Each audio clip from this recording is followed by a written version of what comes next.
میں اپنوں سے کہہ رہا ہوں یا غیروں کو؟ جو محبت کرتے ہیں ان سے کہتا ہوں، جو نفرت کرتے ہیں ان سے کہتا ہوں۔ بابا جو پیار کرتے ہیں ان سے کاس کے لیے چندہ مانگنا، ہمارے پیغمبر جو دامن کھول کے کھڑے ہو جاتے تھے۔ اللہ کے رسول صلی اللہ علیہ وسلم سے بڑا متوکل کون ہے؟ حضور دامن پھیلا کے بیٹھے، حضرت بلال کو عورتوں میں بھیج رہے ہیں، عورتیں زیور اتار کے رکھ رہی ہیں، صحابی مزدوریاں کر کے 4 کھجوریں جمع کر کے دے رہے ہیں اپنے محبوب نبی کو۔ اور یہی بات میں سمجھاتا ہوں، یہ جماعت المسلمین وہاں نے ایک نیا سلسلہ شروع کیا ہے کہ جی قرآن کریم پڑھائیں تو تنخواہ لینا ناجائز، امامت کریں تو تنخواہ لینا ناجائز، اذان دیں تو اجرت لینا حرام، دین بیان کریں تو پیسے لینا حرام۔ یہ انہوں نے ایک ٹریک شروع کیا ہے۔ یہ کیوں شروع کیا ہے؟ فیکٹری کے مالک نے اور اس کے بیٹے نے عالم بن کے جمعہ پڑھانا نہیں، اور جس نے جمعہ پڑھانا ہے وہ غریب ہے، اس کو تنخواہ دینی نہیں، تو جمعہ پڑھائے گا کون؟ ذمہ دار کے بیٹے نے تراویح پڑھانی نہیں، غریب کے بیٹے نے پورا دن قرآن پڑھ کے شام تراویح پڑھانی ہے، اس کو پیسے دینے نہیں، قرآن پڑھائے گا کون؟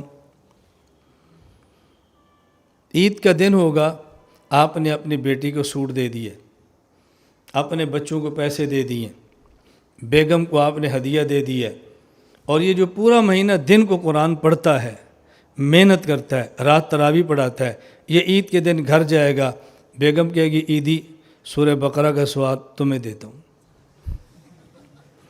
بچے کہتے ہیں ابو کپڑے سورہ آل عمران کا ثواب تمہیں دیتا ہوں، ابو سویاں سورۃ الکوثر کا ثواب تم لے لو۔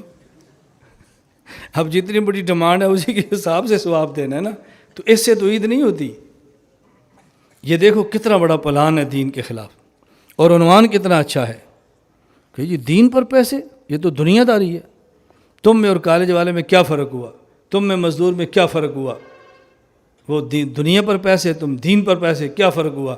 کیسا اچھا ترتیب، ایسے لیبل کتنا اچھا لگایا کہ ہر بندہ فوراً قبول کر رہا ہے، فوراً قبول کر رہا ہے۔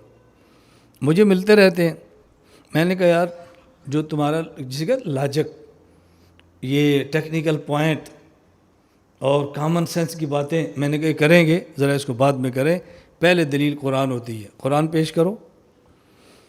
کہا جی قرآن کہتا ہے نبی اپنی قوم کو دین سمجھاتا، وَإِلَىٰ عَادٍ أَخَاهُمْ هُودًا فَقَالَ يَا قَوْمِ اعْبُدُوا اللَّهَ مَا لَكُم مِّنْ إِلَٰهٍ غَيْرُهُ، توحید۔ پھر کیا فرماتے؟ یا قوم لا اسألکم علیہ، میں تم سے پیسے نہیں لیتا، یا قوم لا اسألکم علیہ مالا، لا اسألکم علیہ اجرا، پیغمبر کہتا ہے میں نہیں پیسے لیتا۔ میں نے کہا ہمارے نبی پاک بھی فرماتے تھے، کہتے حضور بھی فرماتے ہیں یا قوم لا اسألکم علیہ اجرا۔ میں نے کہا یہ جو اللہ کے نبی فرماتے تھے یا قوم لا اسألکم، میں تم سے پیسے نہیں مانگتا، یہ کم ابو بکر ہیں یا ابو جہل ہے؟ جی بولو، تم ابو بکر بنو گے یا ابو جہل بنو گے؟ نہیں ہنسو نہیں، بات سمجھو، میں تم سے بھیک نہیں مانگتا، میں لعنت بھیجتا ہوں بھیک مانگنے پر۔ یہ تو میں تمہیں سمجھانے کے لیے کہہ رہا ہوں، یا قوم لا اسألکم۔ میں نے کہا پیغمبر نے ابو جہل سے فرمایا میں تجھ سے پیسے نہیں مانگتا، اور تم نے کہا کہ صدیق کو فرمایا جا رہا ہے، صدیق کو تو حضور فرما رہے ہیں میں دامن پھیلا کے پڑھوں لاؤ۔ عمر کہتے ہیں آدھا گھر، عثمان کہتے ہیں 1000 اونٹ اور لاؤ، 1000 اونٹ اور لاؤ، 1000 اونٹ اور لاؤ۔ کہا عثمان تو کچھ بھی کر، اب خدا تجھے نہیں پوچھتا۔ حضرت صدیق آئے، حضور میں سارا مال لایا ہوں۔ میں نے کہا حضور تو مانگ رہے ہیں۔ نبی پاک نے کہا ابو جہل سے نہیں مانگتا، تم نے سمجھا کہ ابو بکر صدیق سے نہیں مانگتا، اور غیروں سے نہیں مانگتے، اپنوں سے مانگتے ہیں۔ میں یہ باتیں تمہیں سمجھا رہا ہوں، اس کو پلے باندھو۔ کیا مشکل ہے بات کرنی، کیا مشکل ہے دین کو سمجھانا، کیا مشکل ہے باطل کے دندان شکن ان کو جواب دینا، کیا مشکل ہے؟ ہماری بیماری ہے، کبھی کوئی سنیں گے، کبھی کسی کو سنیں گے۔ میں ساتھیوں کہہ دوں جن کا ہم سے بیعت کا تعلق ہے سب چھوڑ دو، کم از کم یہ 2019 سے 2020 کے اجتماع تک صرف ہمیں سنو، جب دین نہ سمجھ آئے پھر کہنا مولانا صاحب نہیں سمجھ آئے۔ تم نے 20 سکالر رکھے ہوئے ہیں، 100 مذہبی بندے رکھے ہوئے ہیں، کبھی ادھر گھستے ہو کبھی ادھر گھستے ہو، پریشان تو ہوگے نا بھائی، توڑو ہماری بیعت، کوئی اور پیر تلاش کرو، کوئی اور خانقاہ تلاش کرو۔